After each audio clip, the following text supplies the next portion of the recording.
Bienvenidos a un nuevo análisis a fondo. Hoy tenemos entre manos un texto que la verdad es verdaderamente fundamental. Y muy denso también, las cosas como son. Totalmente. Vamos a desgranar los documentos del bloque 1 de Historia Económica de España y bueno, la misión que tenemos hoy para quien nos escucha es entender por qué el siglo XIX en este país fue un estancamiento dramático. Sí, un siglo perdido en muchos aspectos. Exacto. Vamos a prestar mucha atención a cómo la inestabilidad política, esa herencia pesada del antiguo régimen y una bancarrota asfixiante frenaron la modernización de todo el territorio. Porque a menudo la mente viaja a las batallas y a los reyes cuando pensamos en historia, pero la fuerza motriz real es la economía. Claro, la economía es lo que dicta cómo vive la gente en su día a día. Eso es.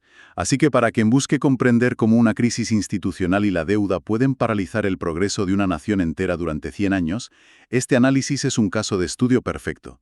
Vamos a ver cómo un imperio tan vasto se quedó rezagado frente a Europa justo en la Revolución Industrial.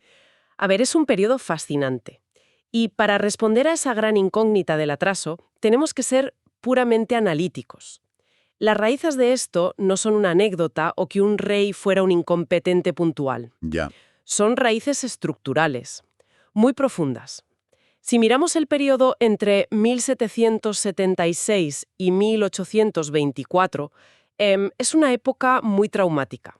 Mientras Europa y América asimilaban la Revolución Francesa y la industrial, España estaba atrapada. Perdiendo el imperio colonial, además. Exacto. Perdiendo un imperio inmenso sin haber asimilado en la península los requisitos previos para modernizarse.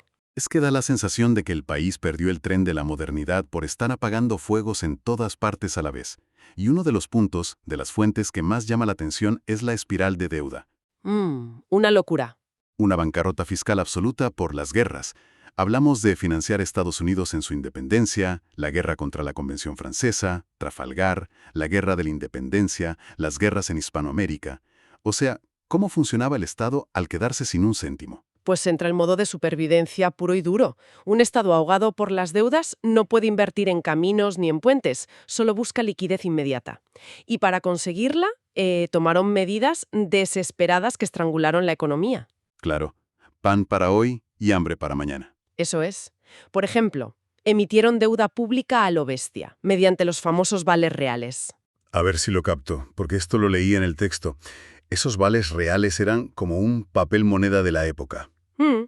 En la práctica, era como si un conocido que está arruinado te paga una deuda con una servilleta que dice que te lo devolverá algún día con intereses. Madre mía.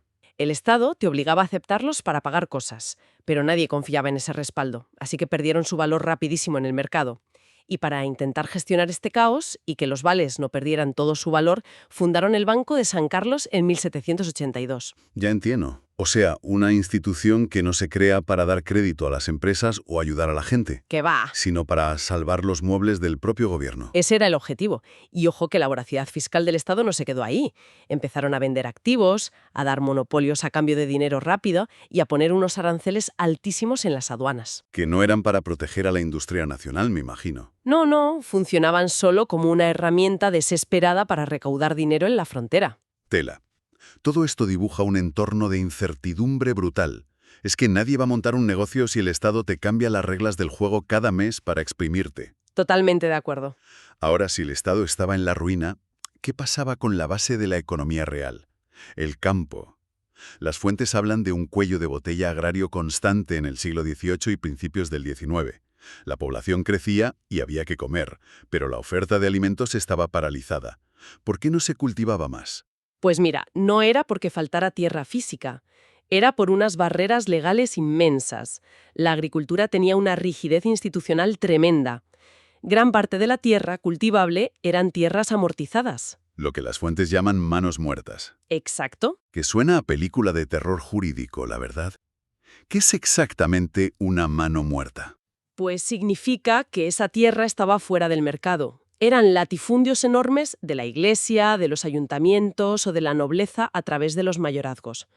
Y la ley prohibía venderlas o dividirlas. O sea que si un noble estaba arruinado y no podía mejorar sus tierras, tampoco podía venderle un trozo a un campesino que sí quisiera invertir. Exactamente. La tierra estaba congelada en el tiempo. Es como tener una caja fuerte llena de recursos y haber tirado la llave al mar hace siglos. Es una analogía perfecta. Y a eso súmale los privilegios de la Mesta, El honrado concejo de la Mesta, sí. que era una institución poderosísima de los grandes ganaderos. Tenían derechos de paso ancestrales para las ovejas, lo que impedía a los campesinos cercar sus campos o ruturar nuevas tierras para plantar. Claro, se comían las cosechas. Literalmente. Ilustrados de la época como Jovellanos o Campomanes vieron clarísimo que esto impedía alimentar al país, pero sus intentos de reforma fueron súper tímidos. No podían enfrentarse a los estamentos privilegiados. Y mientras el campo seguía atascado, pues llegamos a la política, que es igual la parte más trágica de todo este análisis. El texto describe el siglo XIX como una frustración política ininterrumpida. Una montaña rusa, sí. Fracasan las Cortes de Cádiz, vuelve el absolutismo de Fernando VII, luego los liberales se parten en moderados y progresistas, y en vez de debatir en el Parlamento, se lían a tiros. A ver, para entender esta violencia constante hay que mirar las reglas del juego de aquel entonces. Estaban viciadas desde el principio. La corona, tanto con la regente María Cristina como luego con Isabel II, favorecía siempre a los moderados. Y además el sistema electoral era censitario. O sea que solo votaban los ricos. Muy pocos, sí. Ciudadanos con unas rentas altísimas. Era un club súper exclusivo. Ya. Pero es que además las elecciones se manipulaban desde el ministerio. El gobierno que convocaba las elecciones nunca las perdía. Qué conveniente. Claro, ante este bloqueo, los progresistas sabían que nunca iban a ganar en las urnas, así que su única vía para gobernar era la fuerza militar. Y ahí nace una palabra que España exportó al mundo: el pronunciamiento. Las fuentes dan una lista que no acaba. El general Elío apoyando a Fernando VII en 1814. Luego el comandante Riego en 1820, obligando al rey a jurar la Constitución. Eso es. Y luego desfilan figuras que son los amos del país. Espartero, Narváez, O'Donnell, Prim, hasta llegar a Martínez Campos en el 74. El famoso gobierno de las espadas. Económicamente, ¿qué pasa cuando un país vive bajo la amenaza constante de un golpe militar? Pues que el impacto es devastador. La inestabilidad ahuyenta al capital, así de simple. Lógico. Si un emprendedor quiere montar una fábrica textil o financiar un tren, necesita décadas de seguridad jurídica. Pero si sabes que el mes que viene un gobierno nuevo te puede confiscar los bienes o empezar una guerra carlista, pues no inviertes. El capital huía de España sistemáticamente. Lo que hoy llamaríamos un riesgo país inasumible. Una máquina de espantar inversores. Es imposible levantar una industria si el suelo político tiembla cada 2 años. Pero bueno, los textos muestran que a finales de siglo intentan parar este terremoto con la restauración borbónica. Cánovas del Castillo diseña un sistema nuevo. El famoso turno pacífico. Exacto. Los militares vuelven a los cuarteles y conservadores y liberales se turnan en el poder con el Pacto del Pardo, tras la muerte de Alfonso XII. Sobre el papel, parece que por fin somos un país europeo normal y parlamentario. Sobre el papel, claro. La fachada era muy europea, pero el andamiaje interno era otra cosa. Ahí está la trampa.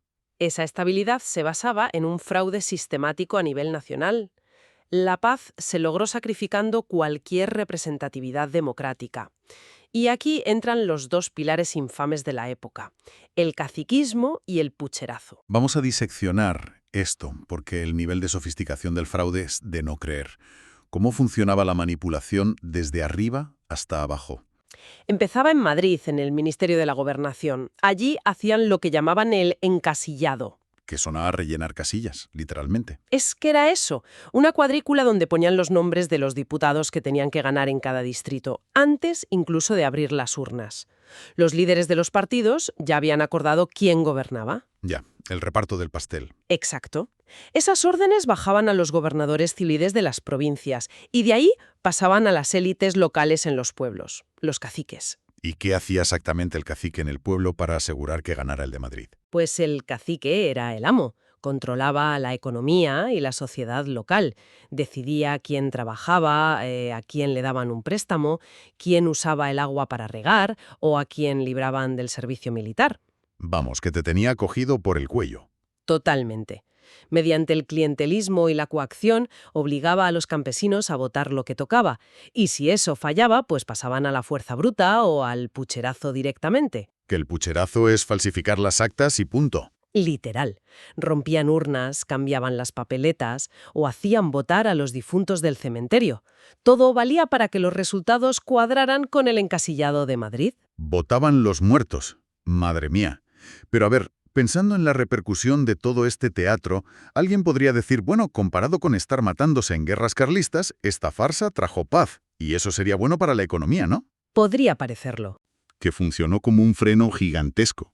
¿Por qué el caciquismo es tan malo para el desarrollo económico?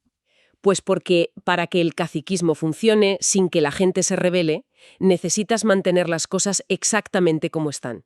El sistema necesitaba que la inmensa mayoría de la población fuera agraria, sumisa, estuviera aislada y sin educación. Claro, si aprenden a leer se te acaba el chollo. Exactamente. 2/3 de la población trabajaba en el campo en condiciones de miseria. Si esa gente mejoraba su nivel de vida, se educaba o se iba a las ciudades a trabajar en fábricas, escapaban del control del cacique. Y el sistema entero se caía. O sea, el atraso no era un accidente, era un requisito del sistema político. Un requisito indispensable. Y económicamente, esta marginación deliberada impidió crear un mercado nacional sólido. Los campesinos eran tan pobres que no podían comprar nada, ni ropa de Cataluña, ni herramientas, ni nada. Falta de demanda interna. Eso es. Y eso ahogaba a la poca industria que había en la periferia. Es un ejemplo de libro de instituciones extractivas, diseñadas para beneficiar a unos pocos a costa de paralizar a todo el país. Es demoledor ver cómo unas decisiones de despacho condenan a millones a la pura subsistencia. Y aquí creo que es importante hacer un pequeño inciso para quien nos escucha. Dime. Los documentos que analizamos abordan estas pugnas históricas de forma muy objetiva. Quiero decir, el propósito de esta charla no es tomar partido por absolutistas, liberales, o la izquierda o la derecha del siglo XIX. Por supuesto que no. Lo que hacemos es comprender con frialdad cómo las instituciones moldean la riqueza o la ruina de las naciones. No respaldamos ninguna ideología concreta de los textos, solo analizamos los hechos. Y los hechos muestran unas cifras de pobreza y un coste humano estremecedores. Es que las estadísticas demográficas son muy duras. El crecimiento de la población en España fue lentísimo comparado con Europa.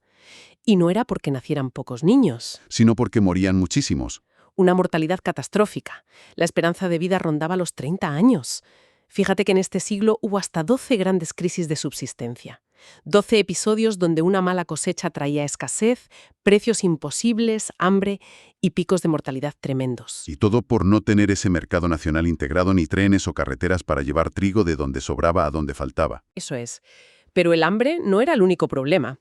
Las fuentes revelan una conexión muy oscura entre la política y las pandemias de fiebre amarilla y cólera. Que eso a mí me dejó helado al leerlo. Es que los brotes epidémicos son un indicador del subdesarrollo. Hay registros que muestran cómo el cólera, sobre todo en 1833 y 1854, seguía el rastro de las tropas. Claro, con los pronunciamientos y las guerras carlistas. Exacto. Como la Vicalvarada, por ejemplo. Movilizaban a miles de soldados cruzando el país entero. Soldados marchando y acampando en zonas donde no había ni alcantarillado. Efectivamente, actuaban como superpropagadores involuntarios de la enfermedad en cada pueblo por el que pasaban. La precariedad estructural multiplicaba los daños. ¡Qué desastre! Pero decías antes lo de mantener a la gente ignorante. Y hay un déficit que creo que fue aún más destructivo a largo plazo. La falta de inversión en capital humano. La educación. El gran agujero negro del siglo. Los números del año 1900, ya empezando el siglo XX, son de no creer.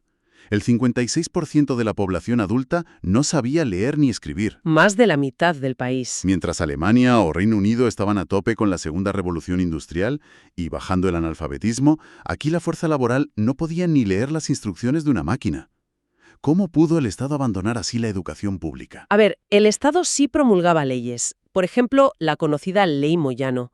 Sobre el papel, establecía que la educación primaria era obligatoria. ¿Y entonces qué falló? La letra pequeña. La financiación.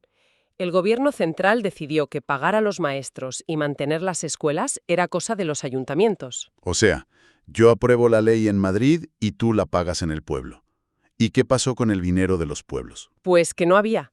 Gran parte de los municipios rurales se habían quedado arruinados tras las desamortizaciones. Hagamos una pequeña pausa aquí, para aclararlo. ¿Qué fueron las desamortizaciones exactamente y por qué arruinaron a los alcaldes? Las desamortizaciones fueron expropiaciones. El Estado expropió y subastó las tierras amortizadas que mencionamos al principio, tanto las de la Iglesia como los bienes comunales de los ayuntamientos. Ya veo. El Estado necesitaba efectivo rápido para pagar deudas y guerras, pero al vender las tierras de los pueblos, los ayuntamientos perdieron sus ingresos principales. Así que cuando la ley de educación les dijo que pagaran a los maestros, las cajas estaban vacías. Es un círculo vicioso perfecto. El Estado, lleno de deudas, vende lo poco que tienen los pueblos. Los pueblos se quedan sin un duro para pagar la escuela, y la población se queda analfabeta. Exactamente. Priorizaron pagar la deuda de las guerras antes que formar la mente de sus propios ciudadanos. Una población sin alfabetizar no puede innovar ni ser productiva. Es muy triste. Aunque dentro de este panorama tan negro, el texto nos da un rayo de esperanza, un ejemplo de resistencia desde la sociedad civil. Es verdad, las fuentes destacan la figura de Francisco Giner de los Ríos. De hecho, viene hasta una foto histórica suya en el documento. En 1876 funda la Institución Libre de Enseñanza. La famosa ILE. ¿Qué representó este proyecto frente a la inoperancia del Estado? Fue un esfuerzo titánico. Lo impulsaron unos profesores que habían sido expulsados de la universidad pública por no someterse a la ideología del gobierno de la Restauración. Se negaron a pasar por el aro, digamos. Eso es, y crearon esta institución privada para atraer a España métodos científicos, laicos y modernos, como los del resto de Europa. El hecho de que tuvieran que montar esto por su cuenta te demuestra lo carísimo y lo duro que era innovar en un país donde las instituciones odiaban el pensamiento crítico. Fascinante ver cómo la iniciativa privada tuvo que echarse a la espalda la conexión de España con la modernidad. En fin, hemos atravesado 100 años de guerras, deudas y caciques. Un viaje intenso. Si destilamos todo esto, la gran conclusión es que la inestabilidad política del siglo XIX no fue solo una sucesión de anécdotas en los libros, fue un muro de hormigón contra el progreso económico. Las fuentes son cristalinas en eso. Por resumir, 1. La bancarrota por las guerras impidió construir infraestructuras útiles. 2. Los pronunciamientos militares espantaron la inversión y destruyeron la confianza.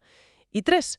Cuando llegó la paz de la Restauración, fue gracias a un caciquismo que requería mantener al pueblo pobre e ignorante. Imposibilitando crear el capital humano y el mercado interno que te pide cualquier economía moderna. Así es. Queda patente, y repito, desde nuestra postura de meros observadores imparciales de la historia, que el diseño de las instituciones es el árbitro del destino de un país.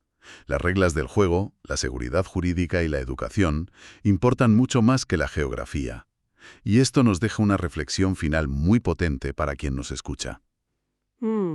A ver. Hoy hemos visto cómo las instituciones del XIX se diseñaron para proteger a unos pocos, perpetuando el fraude y ahogando a la mayoría.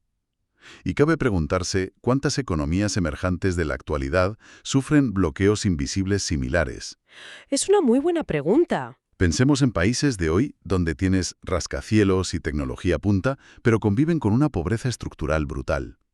¿Hasta qué punto el clientelismo moderno o el abandono de la educación pública actúan como barreras invisibles que impiden que esa riqueza llegue de verdad a la base de la sociedad? Da mucho que pensar sobre cómo la historia a veces se disfraza de modernidad, pero repite patrones. Sin duda, es un tema para seguir explorando los cimientos ocultos de las economías de hoy.